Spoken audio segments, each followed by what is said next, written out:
Bienvenidos, queridos amigos, a una nueva edición de este programa. Se llama Marcando el Norte. Bienvenida, doña Margarita Torres. Bien hallada, don Javier. Conocida por los oyentes que nos van siguiendo esta serie de Reinas de León que estamos haciendo, pero como se nos incorpora siempre gente nueva, tengo que volverla a presentar. Margarita Torres, profesora titular de la Universidad de León, medievalista, una de nuestras medievalistas mejores, y además le sobra tiempo para ser concejala del Ayuntamiento de León, o sea que ahí en nada. Bueno, pues doña Margarita Torres nos había dejado una fecha, 1017. Casi nada, don Javier. 1017, y una señora que se llamaba Elvira. Y habíamos quedado ahí, en el último programa. La reina Elvira, madre ejemplar, que desaparece como de la regencia y probablemente de la vida, no sabíamos tal, y ahí lo habíamos dejado, en el 1017. Siga usted. Pues era un año clave, si recuerda, don Javier, el año en que se dan las primeras leyes territoriales, unas leyes para el reino, para regenerar, para construir. ¿Eso lo llamaba usted Fuero de León? El Fuero de León. Una normativa muy novedosa donde pues por ejemplo se estipula no solamente limitar los abusos de los poderosos, sino la inviolabilidad de domicilio, la protección de la mujer, que parece que lo hemos inventado todo en el siglo XX y realmente estaba inventado hace 1000 años, ¿no? O sea, ya teníamos leyes desde entonces. ¿Quién iba a decir, en España además? Bueno, ¿quién lo iba a decir? Pues gente como usted, porque hay otros que no lo dicen o lo tergiversan. ¿Por qué?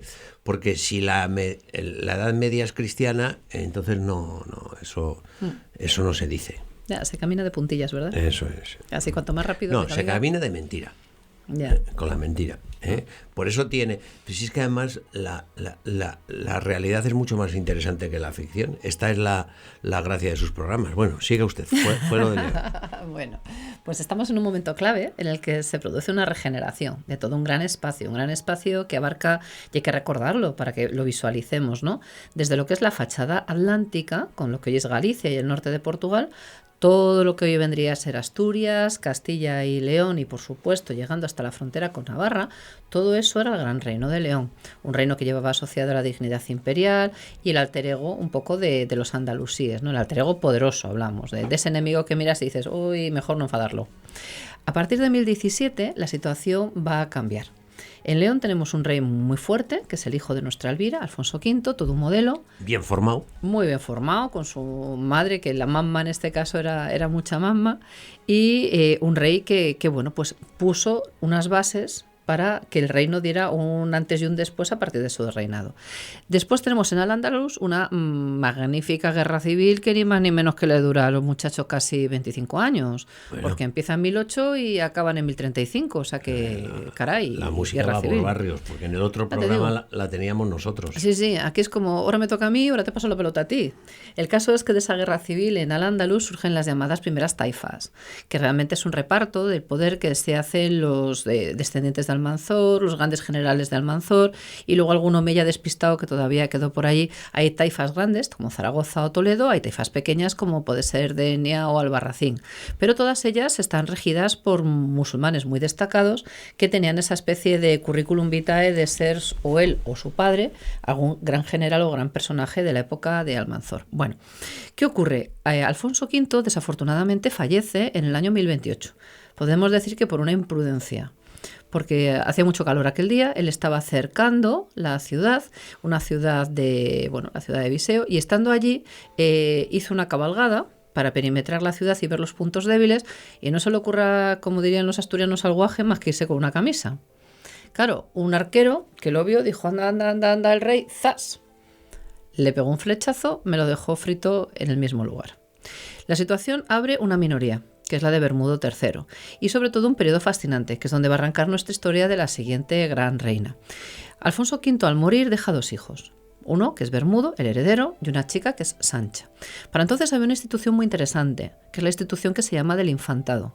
El infantado es una institución, para que luego digan que no somos defensores de la mujer, ni feministas en el mejor de los sentidos en la Edad Media, pues en el Reino de León se había inventado una institución que era que aquellas mujeres de la Casa Real que no quisieran voluntariamente casarse es decir, quedaran solteras, o que a mayores quisieran profesar como monjas, pues a partir de una serie de centros, en primer lugar es San Salvador de Pala de Rey, después lo será San Isidoro, regían un señorío muy extenso. Casi podríamos decir que eran como los grandes señores feudales de la época, pero siendo mujeres o bien solteras o bien monjas. Esa ya era una decisión personal, pero en cualquier caso consagradas a Dios como laicas o como, bueno, pues miembros de la Iglesia, ¿no? En este sentido ya como monjas profesas.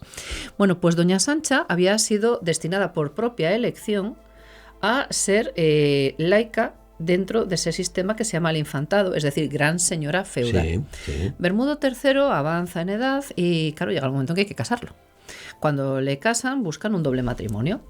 Un doble matrimonio con el otro gran reino que había cristiano, que es Navarra, que siempre ha sido, cuando hablamos del reino de León, siempre vamos un poco a la limón, los navarros y los leoneses, porque además somos en muchas cosas muy parecidos, es curioso, y los objetivos eran muy iguales, hasta el extremo que la dinastía real navarra y la dinastía real leonesa, yo creo que si le hiciéramos un ADN venía a ser lo mismo. Ya. Cuando Sancha se casa con el hijo del rey de Navarra, su hermano se casa con la hija del rey de Navarra, ese doble matrimonio pues convierte a doña Sancha en mujer de y al rey marido de una Navarra que se esperaba que en breve tuviera hijos. Curiosamente lo que son las ambiciones humanas. Y nuestro navarro, léase Fernando, que a mi criterio, es mi opinión, es uno de los grandes reyes de la historia medieval española, todavía por reivindicar como personaje, una persona con una mente extraordinaria, un estratega de cuidado, y se produce aquí un poco, podríamos decir, que ese intento de acabar con la reconquista rápido, que en la cabeza de Fernando sonaba muy bien, pero después vienen los hijos y te lo estropean. Bueno, nada de esto hubiera sido posible sin haber estado casado con Sancha. ¿Por qué? Porque si Bermudo, que es el rey, muere, ¿quién es la heredera al trono? Doña Sancha. Claro. Y por lo tanto, siguiendo el razonamiento de nuestro amigo Navarro, ¿quién es el rey? Fernando. Claro. Ergo, ¿quién es el estorbo? Bermudo, desaparece pronto. Hay una guerra civil, que raro, otra más, y en medio de ese pequeño momento de tensión, pues el rey de León exige a Fernando que le ayude, Fernando le dice que tururú, hay una batalla, y en la batalla cosen a lanzazos a Bermudo III. Se veía venir, ¿eh? Se veía venir. Como diría Agatha Christie, busca quién sale beneficiado, porque en esto estaba clarísimo. Parecía un accidente. Uy, 25 lanzazos, se nos ha ido la mano con esto. La cuestión está en que, además, los restos los conservamos en San Isidoro de León, y cuando se han sacado, se ha visto que está realmente cosido a lanzadas. O sea, ahí no se cortó un pelo nadie. El caballero que llegaba con lanza, olé, como si fuera un hueso de aceituna aquello. O sea, tremendo. Bien, sobre el propio campo de batalla, nuestro Fernando, infante de Navarra, conde vasallo de León, esposo de la heredera al trono leonés, le dice a su mujer, pues nada, cariño, que somos los nuevos reyes de León. Y entonces ella le dice, pues nada, mi amor, te recuerdo que tú eres mi consorte. Amigo. Y entonces el que es navarro a la manera tradicional dice, ¿cómo? ¿Cómo? Y ella le dice, pues que estás en León y en León las costumbres son otras. El reino es mío y tú lo compartes conmigo. No soy yo la que humildemente te cedo a ti el trono y me vuelvo a las labores, como dirían los antiguos, de mi sexo y condición. No. Esa es doña Sancha. Doña Sancha. Aquí o vamos los dos juntos o se rompe la baraja. Y yo creo que te interesa que vayamos juntos, ¿verdad, cariño? Y don Fernando le dijo, sí, mi amor, no te preocupes que vamos juntos. Bueno, el principio del reinado es súper complicado. ¿Por qué? Porque todos los nobles de León aceptan a doña Sancha, pero le dicen, vete divorciándote. Y ella dice, no, como en el chiste de no, dice, no. Dice, hombre, es el asesino de tu hermano. Vale, pero es mi marido. Hombre, es extranjero, es navarro. ¿Es mi esposo? Que te divorcies, que no, que es el padre de mis hijos, no me da la real gana, y nunca mejor dicho. Y gracias a doña Sancha, un año después de la muerte de Bermudo... Oye, doña Sancha... Personaje. Ahí tenemos el perfil de esposa, que es muy interesante. O sea, que yo entiendo que la política es la política... Que tenía todos los motivos para decir, pues sí, claro. pues sí. Y dijo, pues no y pues no. No, porque es mi marido, le quiero y es el padre de mis hijos. Entonces ahí tenemos el tercer perfil un poco, ¿no? Que es esa esposa y además madre de, ¿no? Y sobre todo también de esa política, que es un tema muy interesante, ¿no? La mujer jugando en dos bazas, como dirían ahora, la conciliación de la vida laboral y familiar, y nunca mejor dicho. Bueno, pues doña Sancha le dice a Fernando, perfecto, ya podemos entrar, tú vas a ser coronado, primero voy yo, cariño, pero después vas tú, no te preocupes. Y siempre en todos los documentos de este rey, que es el más poderoso que ha visto el siglo XI, ni Alfonso VI ni Porras, el rey realmente es Fernando I, siempre es don Fernando y doña Sancha y don Fernando, Fernando y Sancha. Esto no es tan normal. Normalmente siempre el papel de la mujer era mucho más secundario, pero aquí no, aquí que quede claro que somos los dos y que las decisiones a la limón. Entonces, ¿qué ocurre durante ese reinado magnífico, de 1038 a 1065, que es el reinado de Fernando I? En primer lugar, se ha producido esa reordenación. Tenemos en el sur los taifas y tenemos en el norte este reino poderoso. Fernando I comienza a pensar como el hombre que quiere acabar con la reconquista. ¿Qué estorbo tiene? Su propio hermano, el rey de Navarra, al cual da muerte en 1054, en Atapuerca. Oye, que se andaban con bromas pocas. No, pero es que además hay una escena brutal, don Javier. O sea, en el propio campo de batalla coge a su sobrino, que está aterrorizado porque acaban de matar a su padre y lo ha hecho su tío, que le ha agarrado del brazo, y le dice, bueno, y ahora que sepáis que este es el rey de Navarra. ¿Os ha quedado todos claros? Sí, en el campo de batalla. Bueno, pues para supervisar aquí estoy yo. O sea, que ha dado muerte se convierte en el tutor protector. Bueno. Y incorpora un poco a Navarra a la fuerza, agarrándola de la oreja, que realmente no es necesario. Él es navarro, hay que recordarlo, ¿no? Pero un poco lo incorpora y lo suma a este proyecto.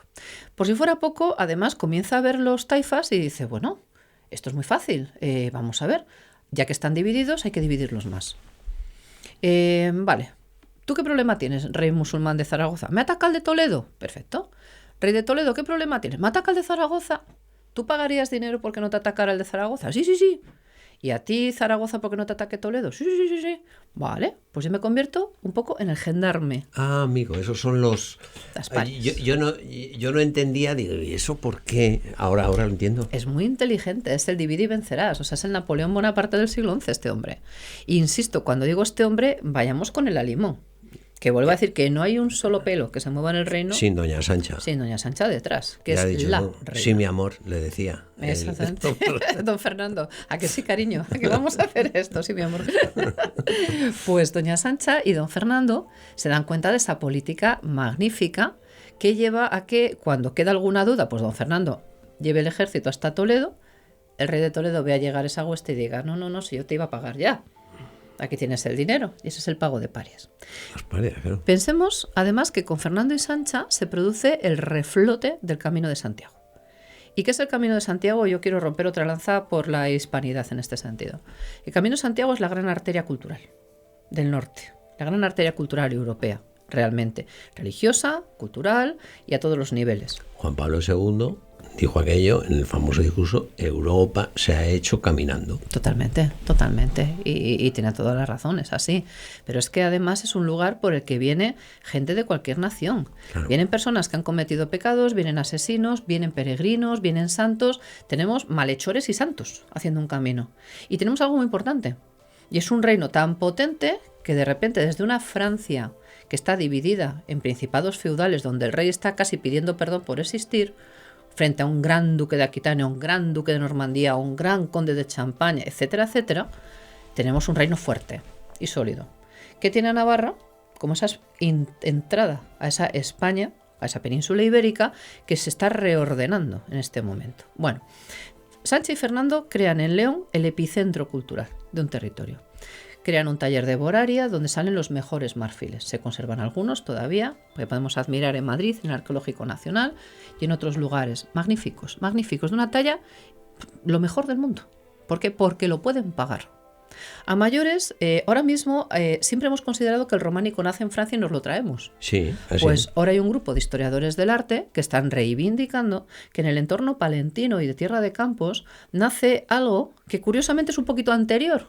Ajá. Entonces a lo mejor nos tenemos que replantear si el románico realmente no nace aquí y se lo llevan para allá. Para Francia y sobre todo algunas innovaciones. Entonces hay un grupo de historiadores del arte que están trabajando en algo muy interesante. Y es que los españoles no vamos al rebufo de, sino que de vez en cuando creamos y exportamos. Pero eso es algo que se está trabajando. Doña Sancha y Fernando además crean en León un centro donde se copian códices, se hace una gran librería. ¿Qué me dice? Sí. ¿Por qué? Porque ella tiene un apego hacia la cultura extraordinario. Ella, cuando estuvo destinada a ese infantado, a ese señorío feudal, de esa mujer independiente, porque realmente es lo que es, sea profesa o no, pues lo que hizo en San Isidoro fue reflotar un poquito, que entonces se llamaba San Pelayo, no San Isidoro, reflotar un poquito aquel centro como un centro de cultura. el monasterio de San Eso es. No el San Isidoro. No. Como estamos hablando de libros, podría ser confusa la cosa. Entonces, además es muy importante la apreciación que ha hecho don Javier, porque hablamos de un monasterio que es el centro de ese señorío feudal, que en ese momento se llamaba San Pelayo, por el niño mártir de Córdoba, Sí. y después cambiará su nombre por el de San Isidoro. Pero de momento San Pelayo. Bueno, doña Sancha había convertido San Pelayo en un centro, en un motor cultural, en algo que estaba vivo. Y doña Sancha, por ejemplo, pues favorece que se copien libros como el Diurnal de Fernando y Sancha, donde se ve un retrato de los reyes y se ve a nuestro Navarro, que debe ser un pedazo de bigardo, pelirrojo por cierto, y se ve un señor de una talla amplia. Pero se ve como, siendo la reina más bajita, que por cierto lleva toca, pues le han metido un escabel de tal manera que uno ve a la reina y es igual de alta que el rey. ¿Qué quiere decir esto? En lenguaje de la época Para que simbólico, se entienda. tanto monta tanto Sancha como Fernando. Ese es el mensaje de fondo, ¿no? Y eso está en un diurnal magnífico donde aparece un clérigo que lleva el diurnal como diciendo, bueno, si molesto me voy. Más o menos, esa es la imagen. Bien, doña Sancha además tiene muy claro que hay que, por así decirlo, proyectar hacia Europa el reino. ¿Cómo lo hace? Pues en primer lugar hay que decir que Cluny se llegó a ser lo que fue gracias al oro de las parias musulmanas que León le regaló a Cluny. ¿Qué me dice? Sí. Hay 2 fases completas de Cluny que se construyen con el oro que Fernando dona cada año hacia la abadía. El abad claro, se frotaba las manos. O sea, Dice, que esto es hicimos maravilloso. Europa. Claro. Cluny fue lo que fue en ese momento de despegue gracias al oro que Fernando y Sánchez se comprometieron a enviar. Y Cluny en este momento es el centro reformador del monacato, Claro, como claro. luego será el Císter, ya Claraval, etcétera. Pero en este momento es Cluny. Bueno, de ahí surge una relación muy interesante porque veremos cómo empiezan a llegar también muchos franceses, ¿no? Pero en cualquier caso, Sánchez y Fernando tienen muy claro, y Fernando mucho más, que hay que acabar. No acabar tanto con el Islam como acabar con esta situación incómoda. Vamos a ver, ya está, punto y final. Hay un momento en que Fernando y Sancha, en este caso tomando protagonismo porque tiene un carácter más bélico Fernando, reciben una embajada de los reyes taifas y lo hacen en un lugar muy simbólico, que es Medinaceli. Fernando ordena abrir una silla de tijera encima de la tumba de Almanzor. Pregunta dónde exactamente está la cabeza de Almanzor. Y coloca sus pies encima de la cabeza de Almanzor. Cuando llega el primer musulmán, le dice, no. Claro, el musulmán sabe perfectamente dónde está el rey cristiano. Y mayor ofensa que esa pocas, ¿eh? Sí. Y le dice, no, primero te arrodilles. Me reconoces como tu señor y de rodillas encima de la tumba que yo estoy pisoteando, que es la del mayor general musulmán español que ha dado los siglos, tú te vas a humillar y luego me preguntas. Ese ejemplo, por ejemplo, se da. Fernando y En Sancha, Medinaceli. en Medinaceli. Y hay un discurso magnífico del rey en el que deja bien claro qué es lo que quiere hacer, que es acabar con la reconquista. En 1065 el rey muere y la reina queda viuda. Cuando la reina queda viuda va a asistir a una división de España que a muchos medievalistas le vuelve loco, pero tiene una explicación muy sencilla. Y es esa gran visión estratégica que tiene esta pareja magnífica. Esto es Isabel y Fernando del siglo XI, ¿no? A ver, explíquese. Divide el reino y dice, bueno, lo divide a la Navarra. No, es extraordinariamente inteligente el navarro, que es distinto. Crea el reino de Castilla, que hasta entonces no existía. El reino de Castilla tiene fecha de nacimiento, que es 1065, en un testamento. El reino de León existía y después crea el reino de Galicia. Que vienen los gallegos y dicen, no, nosotros existíamos. No, vosotros nacéis como reino en 1065 igual que Castilla. Os da a luz el Reino de León. Exactamente. Y a Castilla, Y el reino de León igual, en 1065. o sea, salen gemelos. Salen gemelos. Del parto no salen gemelos en las esquinas. A mayores hace algo que nunca nadie había hecho. Convierte a las 2 hijas en reinas. Ahí es la mano de doña Sánchez. Claro. Mis niñas. La primera niña es doña Urraca, reina de Zamora, señora del infantado, la mujer más inteligente de la segunda mitad del siglo XI. Que luego, si me permite... Hay que dedicarle un programa a esa. Pues tenemos a doña Urraca la Zamorana, por entendernos, y tenemos a doña Elvira la de Toro. Las 2 con rango de reina. Las 2 libres para tomar una decisión. Seguir en la mejor línea del infantado, la de su madre, es decir, como laicas o profesar. Tú decides, pero sois mujeres libres con señorío. Que me digan un solo lugar de la Europa feudal Donde eso. donde esto se dé. Nunca. Ni siquiera en la península. Es decir, somos lo más avanzado en este sentido. Bueno, cuando muere el rey, claro, parecía todo muy claro. La parte de Zaragoza, la parte de Castilla que él proyecta, incorpora Navarra. Es decir, lo que él sueña es una Castilla con Navarra.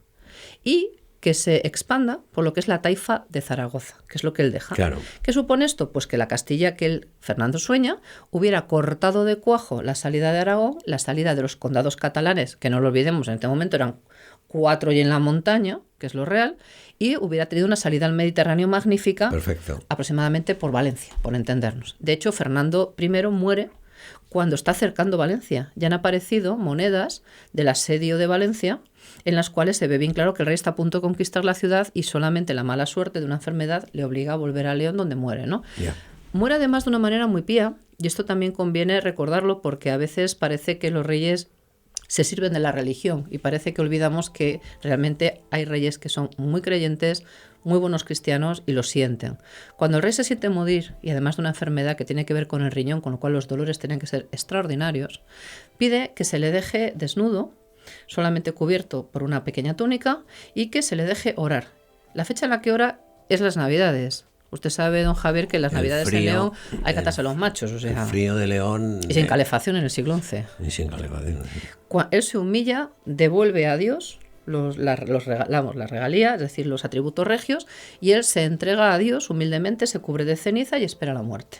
Y doña Sancha le acompaña como garante en todo este proceso.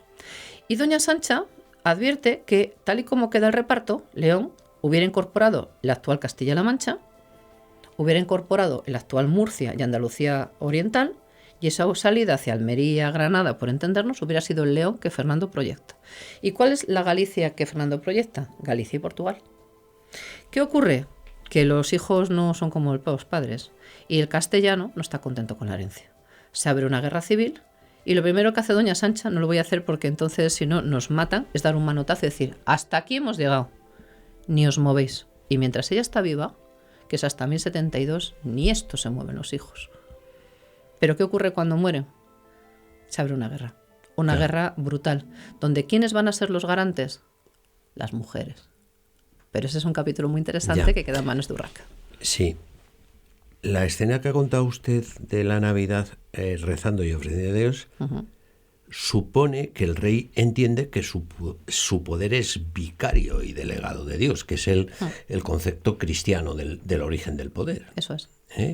Y que por lo tanto está limitada, siendo su poder, su decisión ley, pero está limitado por la ley divina. Totalmente, totalmente. No olvidemos también que él es el que pide que vengan los restos de San Isidoro. San Isidoro es el gran referente cultural, intelectual y religioso de la España visigoda antes del 711. Y sobre todo, además, el que convirtió y ayudó a todo ese cambio del arrianismo al catolicismo. Es decir, no es un santo cualquiera el que pide. Cuando llega y se reconvierte... Y los restos están en León. En el antiguo San Pelayo, cabecera del Infantado. ¿Y se cambia cuando vienen los restos? Eso es, y se cambia a San Isidoro. Hay que también pensar que el nombre de Fernando como imperator y doña Sancha, porque van a la Limón, insisto, es el de Isabel y Fernando del siglo XI, van siempre unidos a la dignidad imperial. Y es una dignidad que coge mucha fuerza con los restos de San Isidoro, hasta el extremo que tenemos documentación en Alemania donde se dice que realmente hay muy pocos imperios. Está el imperio, Sacro Imperio Romano-Germánico, que es el de los alemanes. Sí. Ellos dicen, bueno, a ver, ese es heredero del de Carlomagno. Estaba el imperio de los anglosajones, que es el Bretwalda, de Alfredo de Wessex, etc. Pero está el imperio de León. Y lo ponen a la misma altura del Sacro Imperio Romano-Germánico, lo cual crea un problema con el papado. Porque si ya bastantes problemas tenía el Papa con el emperador alemán, ahora sale este otro como una especie de grano. Una dice, curiosidad. ¿Cómo se hace lo de los restos de San Isidoro? ¿Quién lo sueltan así como así? Menuda telita. Pues pensemos que en estos pagos de parias, donde además hay un episodio muy bonito con el emir de Denia, que quedaría para otro programa, pero siempre los reyes musulmanes tenían miedo de no cumplir, porque nos temían a las huestes leonesas en este caso más que más que un nublado. Entonces, ¿qué ocurre? Que si el rey quiere unos restos, se le dan y punto. El rey pidió los restos de Santa Justa y Rufina. Santa Justa y Rufina, que estaban enterradas en Sevilla, eran un poco las patronas simbólicas de Sevilla. Claro, el rey Al-Mutamí de Sevilla dice, como le dé a Santa Justa y Rufina la hemos liado. se me revela toda la comunidad mozárabe sevillana. Tengo Claro. aquí yo un lío montado impresionante. Y entonces van tanto un noble como un obispo, y el obispo tiene un sueño. Los mozárabes son... Los cristianos que viven bajo el dominio del Islam. Ahora eso. Cuando está Por muy eso bien les que se sublevan. menuda se hubiera liado. Cuando llegan nuestros embajadores leoneses en Sevilla, este conde y este obispo, pues claro, se encuentran con la negativa del rey. Dice, Claro. pídeme lo que quieras, criatura, menos esto. Pero no una sublevación. Pero no una sublevación. Entonces, curiosamente, el obispo tiene un sueño en el que le dice, se le aparece San Isidoro y le dice, déjate de Juste de Rufina, que a quien tienes que llevarme es a mí. Y te voy a decir dónde estoy enterrado, que es en el monasterio de San Isidro del Campo actual, ¿no? Que es donde están enterrados toda la familia de los Guzmanes, duques de Medina Sidonia. Pero bueno, cuando se despierta el obispo le dice, bueno, ¿y esto lo he soñado? ¿Estoy loco? Y San Isidoro, justo antes de despertar, le dice, y por si te preguntas si lo has soñado, estás loco, cuando lo encuentres en el viaje de vuelta vas a morir. Y tu muerte será testimonio de que lo que yo te he dicho es verdad. Y ahora vas, como dicen los chicos, y lo cascas, y lo dices. Cuando despierta, se lo cuenta al conde, y entonces van a ver al rey y le dicen, mira, déjate de Juste Rufina, a quien queremos es en San Isidoro. Yo me imagino al Mutamiz haciendo así, pero bueno, ¿me queréis matar? ¿Pero esto qué es? Claro, no se sabe dónde están los restos. ¿Cómo que no se saben? Te llevo yo. Pero si es la primera vez que estás en Sevilla, señor obispo. Le lleva, los descubren, y efectivamente, cuando abren la tumba, bueno, pues aparece un olor, una fragancia de santidad, bueno, se traen los restos, y llegando a León, nuestro obispo fallece. Con lo cual se cumple lo que se ha dicho. Pero la gracia está en que cuando los reyes reciben a San Isidoro, lo reciben con una pompa y una, ¿cómo te diría? Y un aparataje, que son conscientes del símbolo que están haciendo. Claro. Entonces ahí hay una reivindicación que a veces a algunos compañeros pues les puede levantar alguna costra, pero hay una reivindicación muy fuerte. Y una reivindicación del mundo anterior al 711. Cuando se dice, son continuadores de... Hombre, es evidente que no son visigodos. Sí. Cualquiera lo sabe. Pero sí tienen en mente que hubo una unidad de la vieja Hispania Claro. hasta el 711. Y eso es lo que ellos quieren y por eso es tan importante. Y doña Sancha decide hacer un panteón. Y doña Sancha agarra a su marido de una oreja y dice, Fernando, cariño, ¿a que te quieres enterrar en Sí, León? cariño. Efectivamente, eso dijo el navarro. Y allí tenemos enterrados a nuestro Fernando, a nuestra Sancha, y tenemos además enterrados a los antepasados de Sancha, que son trasladados de otros lugares y enterrados allí. Y una joya que después continuará y tomará ese relevo otra gran mujer, que es su hija doña Urraca la Zamorana. Ahí lo dejamos, porque se nos acaba el tiempo, no porque no nos interese. Pero lo dejamos con tranquilidad porque doña Margarita va a cumplir el compromiso de volver para otro programa, ¿verdad que sí? Por lo tanto, muchas gracias por su generosidad, por su manera tan brillante y tan amena de exponerla, ¿no? Es que da gusto escucharle y comprometida a seguir con doña Urraca. Y a ustedes, queridos amigos, pues qué les voy a decir, que muchas gracias también por habernos acompañado. Nosotros, a cambio, nos vamos a poner a trabajar para que dentro de unos días le podamos ofrecer una nueva edición de este programa que se llama Marcando el Norte.